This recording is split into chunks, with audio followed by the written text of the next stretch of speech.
Hi అండి, అందరూ బాగున్నారండి. మనం అందరూ ఎప్పుడు హాయిగా ఆరోగ్యంగా ఉండాలని నా పార్వతి పరమేశ్వరుని కోరుకుంటానండి.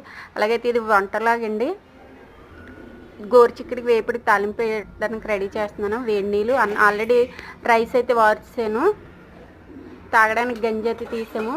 ఆ గోరుచిక్కుడు ఉన్న ఉడకబెట్టిన నీళ్ళు ఉన్నాయి కదండి, అందులో చిన్న లెమన్ వేసుకొని తాగితే చాలా మంచిదండి. తాలింపుకి అయితే అన్నీ రెడీ చేసి పెట్టాను. చిన్న అల్లం, వెల్లుల్లి, ఎండుమిర్చిని. ఈరోజైతే అంటే కరివేపాకు నిండుకుంది, అందుకే కరివేపాకు వేయలేదు. దాని ప్లేస్లో కొత్తిమీర అయితే పెట్టాను. కొత్తిమీర వేసి తాలింపు పెట్టాను. రసం కూడా రెడీ చేస్తున్నాను. నేను మెంతికూర ప్రతి కూరలోని వెజ్ నాన్ వెజ్లో వేస్తానండి. మెంతి పొడి హెల్త్కి చాలా మంచిది కదా. అలాగే రసం కూడా తాలింపు పెట్టాను. కరివేపాకు అయితే నిండుకుంది, అందుకే కరివేపాకు వేయలేదండి. ఈ 60 సెకండ్స్ వీడియోని అందరూ లైక్ చేయండి, షేర్ చేయండి. నన్ను ఎంకరేజ్ చేయాలని ప్రతి ఒక్కరికి కోరుకుంటున్నానండి. ఓకే, థ్యాంక్ యూ అండి. బాయ్ అండి.